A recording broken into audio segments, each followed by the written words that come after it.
When a potter shapes clay, he does not fear pressing too hard. He knows the vessel must take a new form. In life, when God wishes to use a woman for something greater, He often allows her to be broken first. This is not punishment, it is preparation. But most people only see the pain, not the shaping. Consider this. What if the wound you are trying to hide is the very doorway through which your purpose will enter? When you first step into the Shaolin temple, you may think you are there to learn something new. You may expect to be given advanced forms, complex techniques, and powerful secrets. But in truth, the first task is to unlearn, to let go of what you think you already know. A cup that is already full cannot hold fresh tea. If it is full of water that has been sitting for too long, the water will taste stale. In Shaolin, we call this emptying the vessel. This is why the first thing a new student experiences is not the learning of techniques, but the dismantling of habits. How you walk, how you breathe, how you hold your shoulders, even how you look at the ground or at the sky. We break down old movements, because if we try to build new ones on top of them, they will collapse. It is the same with the mind. It is the same with the heart. When God wishes to use a woman for something greater, He often allows the vessel of her life to be emptied first. This emptying can feel like breaking. It can feel like loss. It can feel like the ending of something you thought would last forever. But this breaking is not destruction. It is preparation. Imagine a clay jar that has been holding bitter herbs for years. No matter how much fresh water you pour in, the taste will remain bitter until the jar is cleaned. Sometimes in life, cleaning is not enough. Sometimes the jar must be remade. When the vessel of your life is emptied, you may lose relationships. You may lose possessions. You may lose a version of yourself that you thought was permanent. And in that moment, it is tempting to think, this is the end. But endings in life are often the beginning of something more aligned with your true path. If you cling too tightly to what is leaving, you cannot receive what is coming. In Shaolin training, when we correct a student's stance, they often feel uncomfortable. The old stance felt natural because it had been practiced for years, even though it was weak. The new stance feels strange, but it is stronger. Life will often shift you into a new stance. It will feel awkward at first, but it will make you more balanced. Once a day, choose one thing in your life, a belief, a habit, a possession, and ask, does this still serve the woman I am becoming? If the answer is no, release it without fear. The release can be small. It can be giving away a book you no longer read. It can be deciding not to speak a thought that no longer reflects your heart. It can be walking away from a conversation that drains you. By practicing small emptying, you prepare for the larger emptyings life may bring. And when those moments come, you will not be shaken. You will already know how to let go. Consider this. If God were to place something greater into your life tomorrow, would there be space for it? Or is your vessel still too full of yesterday's water? When the storm comes, we do not always have control over the wind or the rain. The storm may be the loss of a relationship, the shattering of trust, or the collapse of a dream. In these moments, the instinct is often to run, to hide, to fight against what is happening. But in Shaolin practice, we do not run from storms. We sit through them. I remember one evening when heavy rain fell on the temple courtyard. The noise was loud, the wind cold. Some students wanted to retreat indoors, but one elder monk remained sitting in meditation. I asked him later why he stayed outside. He said, "The rain does not ask for my permission. I cannot stop the water, but I can watch how it clears the dust from the stones. This is what pain can do in our lives. If we let it, it can wash away what no longer belongs, even though the washing feels uncomfortable. The key is what happens after the storm, after the noise, after the tears. In that moment, there is often a deep stillness. But many people miss it because they rush to fix everything. They start making calls, making plans, filling the silence with noise. If you do not allow the stillness after pain, you cannot hear the quiet lessons it carries. Just as the earth after rain smells richer, your spirit after pain can be more receptive. If you give it space. In Shaolin training, after intense movement, we always pause in stillness. We do not rush into the next action. This is not just rest, it is integration. The body and mind are absorbing what they have just experienced. Life is the same. When pain passes, stillness is necessary to integrate what happened. Without stillness, you carry the chaos forward into your next chapter. Stillness does not mean doing nothing forever. It means doing nothing long enough to see clearly. After any painful experience, whether small or large, take one moment to pause before you react. This moment can be one deep breath, or one full minute of silence before you speak, or one evening alone without making decisions. During that time, simply notice, how is my body feeling? Where is my mind running? What emotion is strongest right now? By pausing, you give the storm inside you a chance to settle. Only then will you see the path ahead with clarity. Ask yourself, when the last storm in your life passed, did you allow yourself to sit in stillness? Or did you rush into the next thing, carrying the storm clouds with you? When metal is taken from the earth, it is rough and unshaped. It holds potential, but it is not yet useful. It must go through fire. It must be struck again and again. It must be shaped with patience and discipline. In Shaolin, we often compare this process to the way life shapes a person. When you go through hardship, you may feel the heat of challenge and the pressure of circumstances. It is natural to want to avoid this heat. It is natural to wish the strikes would stop. But the truth is this: without the fire, the metal remains soft. Without the hammer, it never takes form. The world often teaches us to see pain as an enemy, but in disciplined training, pain is a teacher. It shows us where we are weak. It reveals what we still need to strengthen. Think of the times you have been emotionally tested. Perhaps someone's words pierced you. Perhaps betrayal shattered your trust. Perhaps loss left you standing in a silence you did not choose. These moments feel like fire, and in the moment, you may think the fire will destroy you. But metal that passes through fire is not destroyed. It is refined. Its impurities are burned away. It becomes stronger, not weaker. In Shaolin practice, when a student struggles through a difficult form, they sometimes say, "It hurts." The master will nod and say, "Good," because in that hurt, there is growth. The body is learning endurance. The mind is learning patience. Life will give you such forms to practice.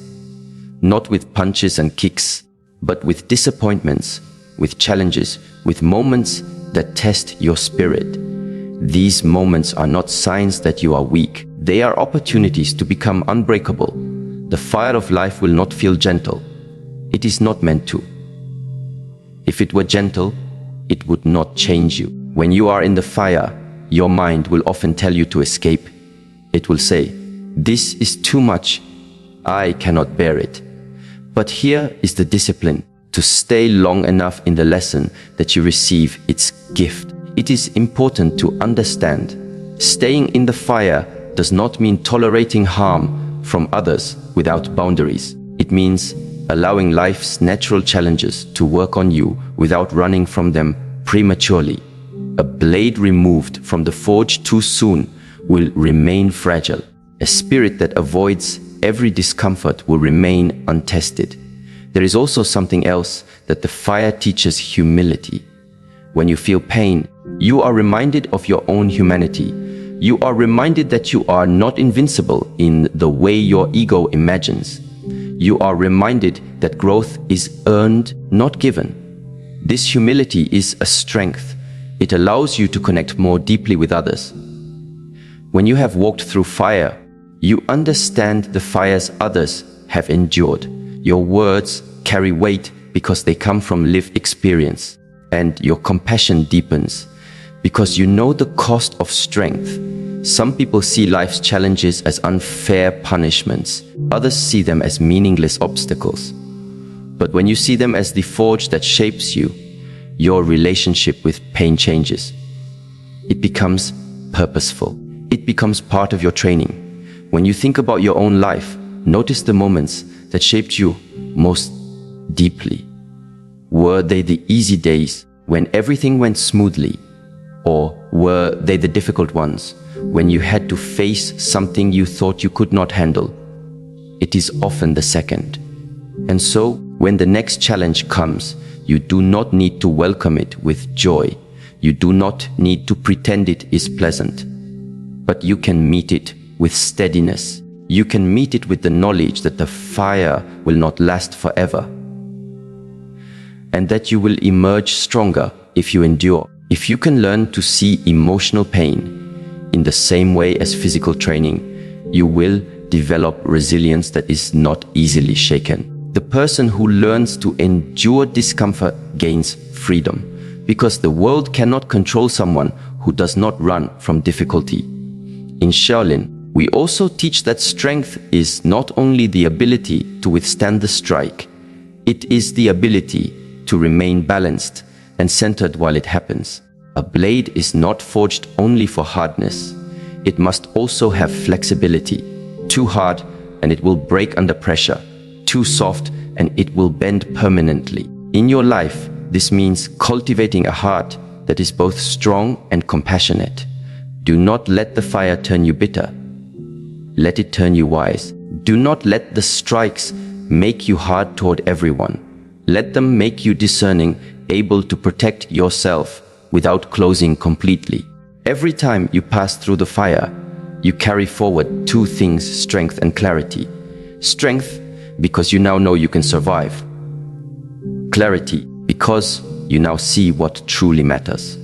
The greatest benefit of walking through pain is not simply surviving it. It is emerging with a mind that knows itself better. You see what you can let go of. You see what is worth protecting. You see which relationships can withstand heat and which cannot. This is how the fire shapes not only your inner steel, but also the structure of your life. It reveals what is real. The more you train your mind to see pain as a forge, the less fear you will have of it. Fear of pain often causes more suffering than the pain itself. When you release that fear, you step into a freedom most people never find. The next time you are in a moment of emotional challenge, remember this: you are the metal in the fire. You are not being destroyed.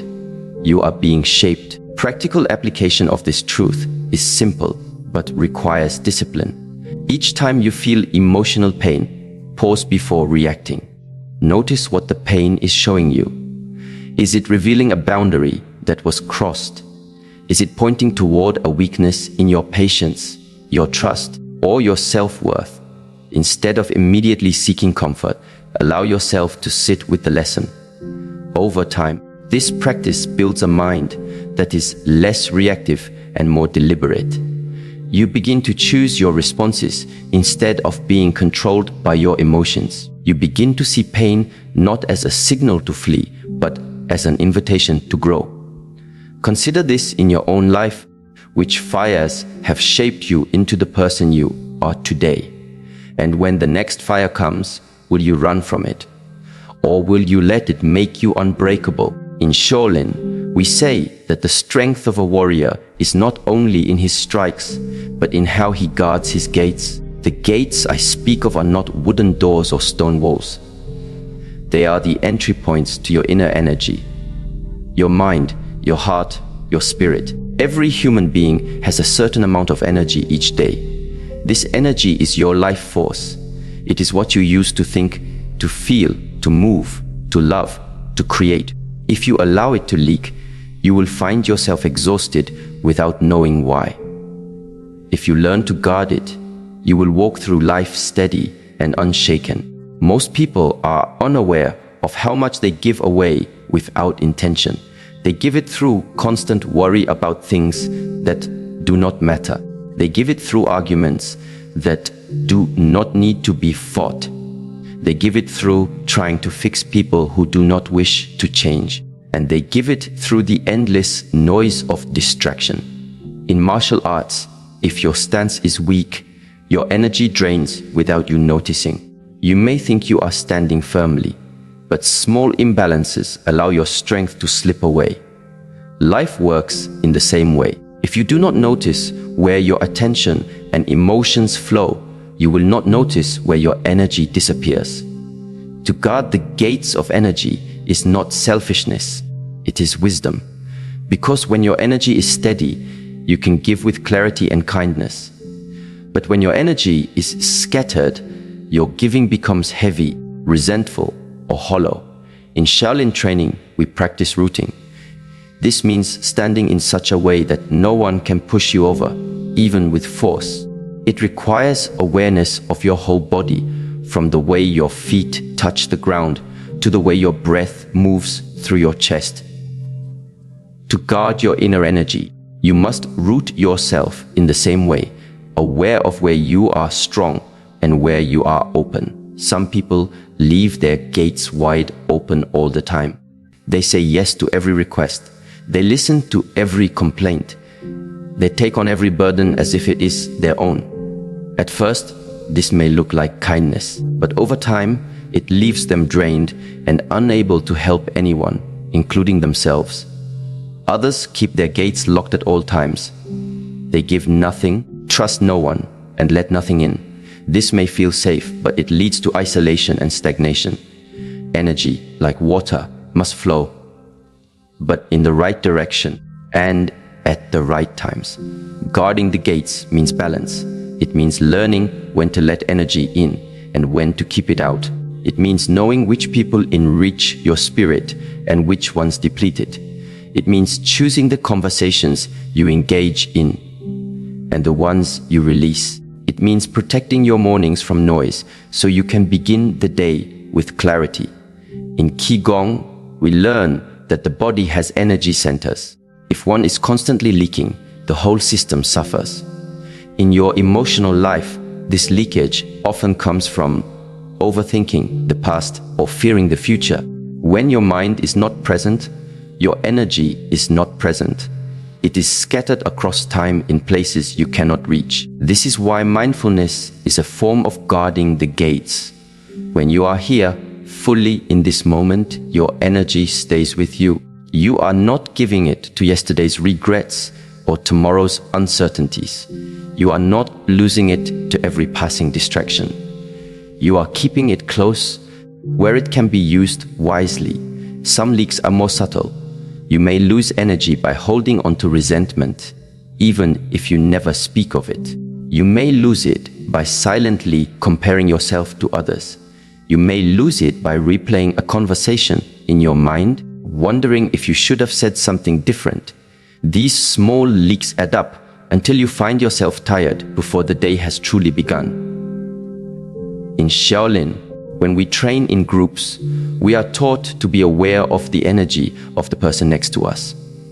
If they are moving with focus, it strengthens the whole group. If they are distracted, it weakens the flow. The same happens in life. When you spend time with people who carry chaos, you will carry some of it yourself unless your gates are guarded. Guarding your gates does not mean cutting people off without care. It means learning how to be present without being consumed. It means listening with compassion, but not letting every problem enter your own heart. It means giving your time and attention in ways that match your deeper values, not in ways that only seek to please. This guarding also applies to how you speak. Words carry energy. When you speak carelessly, you give away more than you intend. When you share every detail of your life with anyone who will listen, you may invite energy into your life that does not serve you. Silence, when chosen with awareness, is a form of strength. In relationships, guarding your energy means not allowing someone's emotions to control yours. If they are angry, you can remain calm. If they are impatient, you can remain steady. This is not indifference, it is discipline. Because if your emotional state is always dictated by others, your energy will always be at the mercy of the outside world. When you guard your gates, you will notice something powerful. You stop feeling pulled in every direction. You stop waking up with a mind already full of noise. You stop saying yes when your heart means no. You stop giving your best hours to people and tasks that do not align with your deeper path. This guarding is not something you master in one day. It is a lifelong practice. You will sometimes open the gates too wide and feel the drain. You will sometimes close them too tightly and feel the isolation. But with each day of mindful attention, you will become more skilled at knowing the difference. If you wish to begin this practice now, start simply. Choose one small gate to guard today. It may be your morning. Decide not to look at your phone for the first hour after waking. It may be your attention. Decide to leave one conversation if it becomes gossip. It may be your emotions. Decide not to respond immediately when you feel provoked.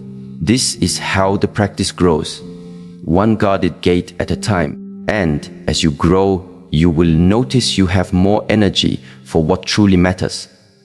You will have more patience for those you love. You will have more clarity in your decisions, and you will walk with a steadiness that others can feel, even if they cannot name it. Consider this. Where in your life are the gates wide open without your awareness? And if you began to guard them, how much more strength, peace, and presence would you carry into each day? When something breaks, most people see only the loss. They see the damage. They see the pieces scattered on the ground. But there is another truth, one that can only be seen when the mind is calm. Sometimes, when a structure cracks, light begins to enter. In Eastern philosophy, there is an understanding that perfection is not the absence of flaws. Perfection is harmony, and harmony often includes spaces, openings, and contrasts. A flawless wall may seem strong, but it allows nothing through. A wall with a small opening lets in the wind, the fragrance of flowers, and the warmth of the sun. Life is much the same. When we are unbroken, we often live inside the walls we have built around ourselves. We think we are protecting ourselves, but in truth, we are protecting our illusions. The break, whether through loss, disappointment, or failure, allows something real to enter. In Shaolin training, we sometimes use paper lanterns to light the courtyard at night. When one tears, the younger students see only damage. They say, "This lantern must be replaced." But if you look closely, you will see that the tear allows the moonlight to shine through alongside the lantern's glow. The beauty is different now, not what we planned, but perhaps something more honest. The same is true in your life. A relationship ending, a job loss, a betrayal. These may feel like the tearing of the lantern. At first you see only the ruin. But in time, if you remain open, you will see what has entered through that space. It may be self-respect. It may be clarity. It may be the simple truth about who and what matters most. The clarity that comes through breaking is rarely something we would have sought out willingly. It often comes with discomfort. It asks us to face parts of ourselves we have avoided. It asks us to acknowledge the reality of people and situations we once chose not to see. But clarity is always a gift, even when it is delivered in the wrapping of pain. Because once you see clearly, you can no longer be deceived by illusions. You can no longer pretend that something is whole when it is already fractured. And you can no longer confuse comfort with truth. In martial arts, the first time you are thrown to the ground in training, you realize how vulnerable you are. Before that moment, You may have believed you were too skilled to be taken down. The fall removes that illusion. It replaces it with real awareness, the understanding of your limits, and the knowledge of what must be strengthened. In life, when something throws you down, the fall itself is not the true gift. The gift is in what you see from the ground that you could not see while standing. From that angle, you may notice weaknesses in your stance. You may notice patterns in your relationships. You may notice that you have been carrying burdens that are not yours to carry. The break clears away the fog. It leaves you face to face with what is real. And what is real is always the starting point for transformation. When light enters through the cracks, it illuminates both beauty and dust. You may see possibilities you never imagined. You may also see truths you wish were not there. This is part of clarity. It is not selective. It shows you the whole picture. Some people resist this light. They patch the crack quickly, hoping to return to the darkness they knew. They fear what the light might reveal, but in doing so, they also close themselves to the possibility of growth. Others learn to live with the crack, not in a way that glorifies pain, but in a way that honors the lessons it brought. They do not hide the break. They do not pretend the lantern is untouched. Instead, they tend to it. They keep it clean, and they let the light shine through. If you wish to live with clarity, you must be willing to let the cracks remain open long enough for the light to teach you. This requires patience. It requires trust. And it requires the courage to stand in truth without rushing to fix what feels uncomfortable. The mind often wants to understand everything immediately, but clarity is not always instant. Sometimes it arrives slowly, in fragments. A realization here, a subtle change in perspective there, until one day you look back and see the entire picture illuminated. This is why stillness is important after breaking. If you fill the space immediately with noise, you will miss the light as it enters. If you rush to cover the wound, you will miss the wisdom it is trying to give you. In Shaolin, after breaking down an old movement pattern, we allow time before teaching the new form. This pause is not wasted. It is the space in which understanding grows.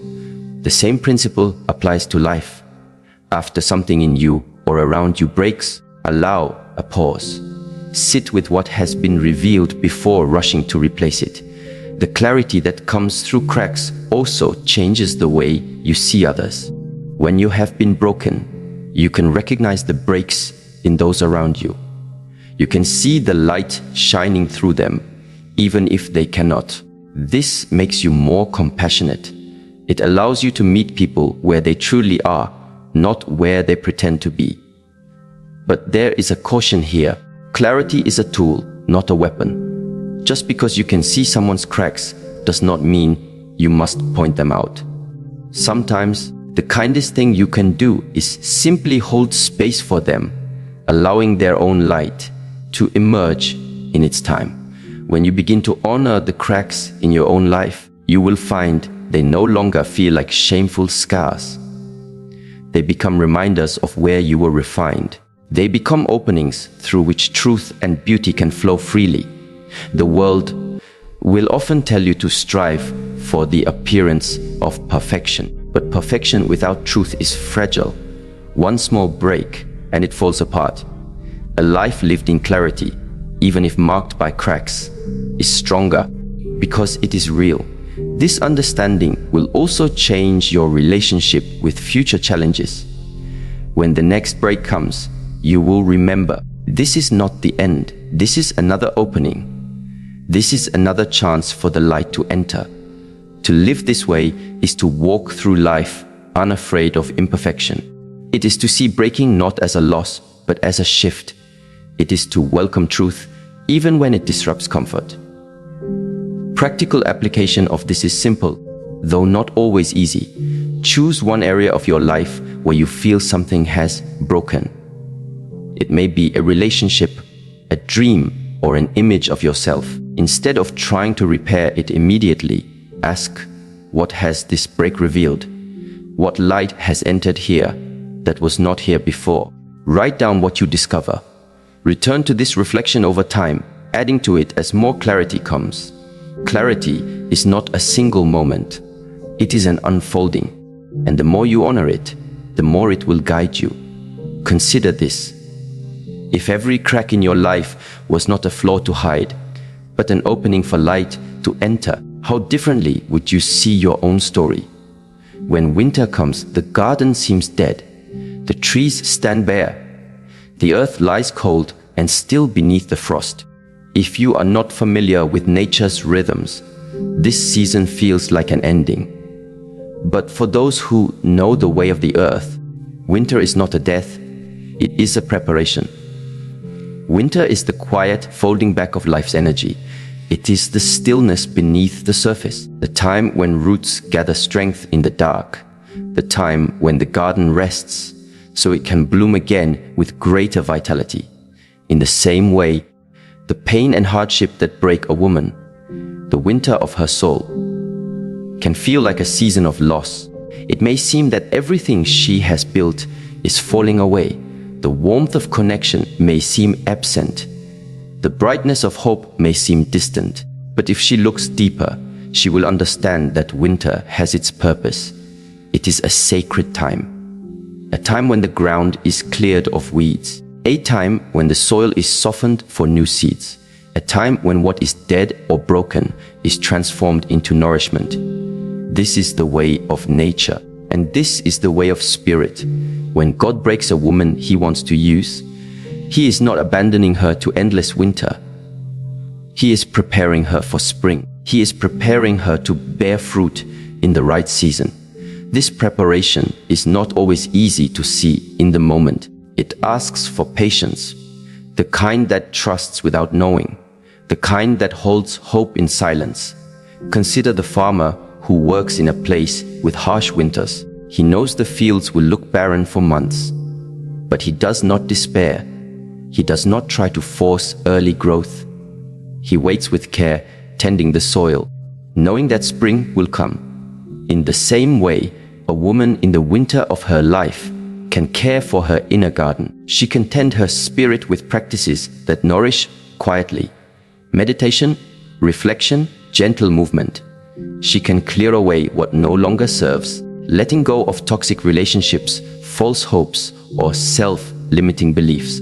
This winter rest is also a time for inner transformation. Pain can soften the heart. Loss can deepen compassion. Silence can bring wisdom. A garden does not bloom overnight. It blooms in cycles. There is a time for planting, a time for waiting, and a time for harvest. When a woman embraces her winter, she honors these cycles within herself. She does not rush healing. She does not judge the season as too long or too hard. She accepts it as part of her sacred path. The energy of winter flows inward. It builds reserves for the challenges ahead. It teaches resilience. It teaches faith. From the quiet of winter, new life will emerge. Small shoots will break through the softened earth. Slowly, the garden will awaken. The same happens in the heart. From the winter of hardship, new strengths emerge. New clarity emerges. New purpose emerges. When spring finally arrives, the woman who has endured winter will bloom more fully. Her roots will be deep. Her branches strong. Her flowers vibrant. She will be ready to give fruit that nourishes others. She will understand the cycles of life in a way that only those who have waited can. This is the promise of winter. It is not an ending. It is a sacred pause, a powerful transformation. Practically, this means allowing yourself to rest without guilt, to stop pushing when the season calls for stillness, to listen to the quiet whispers of your soul. One simple habit is to create a daily practice of stillness, even if only for 5 minutes. Sit quietly, breathe deeply, feel the ground beneath you. Invite patience and trust into your heart. Over time, this will become your inner winter garden, a place of calm strength. Ask yourself gently, Where am I in my own seasons? Am I rushing spring before winter has done its work? Am I holding on to winter with fear, or am I allowing it to prepare me for what is next? In this reflection lies deep wisdom. In this acceptance lies peace. And from this peace, the true blessings of life grow. In life, there is a principle that many do not see clearly until it has touched them deeply. It is this true transformation often comes from surrender, not resistance. When the divine chooses to break a woman, it is not to punish, it is to awaken. Breaking is not destruction, it is opening. It is clearing the old so the new can enter. In the East, the bamboo teaches us this lesson. Bamboo is strong and flexible, but in a fierce storm, it bends. It does not resist the wind. It surrenders to the force around it. Because of this surrender, bamboo does not break easily. It returns to its upright posture when the storm passes. It grows stronger after each storm. The woman who is broken by God learns to be like bamboo. She learns the power of surrender, not as weakness, but as strength. When she surrenders, she stops fighting the pain. She stops pushing against the things she cannot control. She opens a space inside herself, a space of acceptance and trust. This space is sacred. It is where healing begins. It is where new energy flows. Many people confuse surrender with giving up, but surrender is very different. It is a mindful release. It is saying, I do not have all the answers. I trust the process. In Shaolin, we train the mind to be present with discomfort. We do not avoid it. We do not attack it blindly. We observe it with calm attention. This practice teaches a vital lesson. Resistance creates suffering. Surrender creates peace. When a woman faces the breaking, her instinct may be to resist, to hold tightly to what she is losing, to cling to identity, to relationship, to past hopes. But resistance is like grasping water. The tighter you hold, the more it slips away. Surrender, on the other hand, is like opening your hands to receive rain. It invites the nourishment that only the divine can give. Through surrender, the woman becomes aligned with a deeper current of life. She connects to a source beyond her immediate pain. She taps into a wisdom that knows this breaking is necessary. This alignment brings clarity. It brings strength that is quiet but unshakable. It is the difference between being tossed by waves and becoming the still lake beneath them. In the still lake, the water is calm and clear. The depths reflect the sky without distortion. In the same way, surrender calms the turbulent emotions within. It allows the true self to emerge. This true self is not defined by pain or loss. It is defined by presence, by awareness, by compassion. Surrender also changes how the woman views her pain. Pain is no longer an enemy to be feared or fought. It becomes a guide, a teacher. Every ache, every tear, every broken dream is a message. It asks her to slow down, to look deeper, to find what is hidden beneath the surface. In the Shaolin tradition, pain is seen as a signal, not a sentence. It tells us where our boundaries are. It shows us what we need to nurture or protect. When a woman surrenders to her pain, she listens carefully to what it reveals. She learns from it instead of denying it. This learning is not always easy. It can be uncomfortable. It requires courage. But it leads to freedom. Freedom from the stories that keep her trapped. Freedom from fear of the unknown. This freedom is the true blessing of being broken. When a woman embraces surrender, she also opens herself to grace. Grace is the energy that moves through all things. It is the power of transformation. In moments of deep surrender, grace enters. It heals wounds that logic cannot reach. It restores what was lost in ways the mind cannot imagine. Many women fear surrender because they worry it means losing control. But control is often an illusion. True power comes from letting go of control and trusting the divine flow. In this trust, she becomes a vessel through which strength, wisdom, and love can flow. This vessel is what God wants to use. The broken woman is not less. She is more, because she carries the marks of transformation. She carries the light that comes through surrender. Practically, surrender can begin with a simple breath. When pain arises, pause. Breathe deeply. Say silently, I surrender this moment to the process of healing. This practice trains the mind to stop fighting and start receiving. Over time, surrender becomes natural. It becomes a steady companion on the path. Ask yourself gently, where am I resisting what is? What would it feel like to surrender? Not out of defeat, but out of trust. In this question lies a door to peace, a door to transformation. In the journey through pain and brokenness, there is a deeper truth waiting to be discovered. What feels like destruction is often the beginning of transformation. The breaking is not the end, but a sacred opening, a clearing of space for new strength, clarity, and purpose to emerge. When you learn to see pain not as an enemy, but as a guide, you step into a greater awareness. You understand that surrender is not weakness, but profound courage. It is in surrender that healing flows and light enters the cracks of your soul. Life's most difficult seasons are also its most fertile. They invite patience, reflection, and the quiet tending of your inner garden.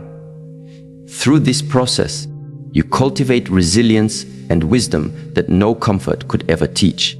The breaking prepares you to be used for a higher purpose, to bear fruit that nourishes yourself and others.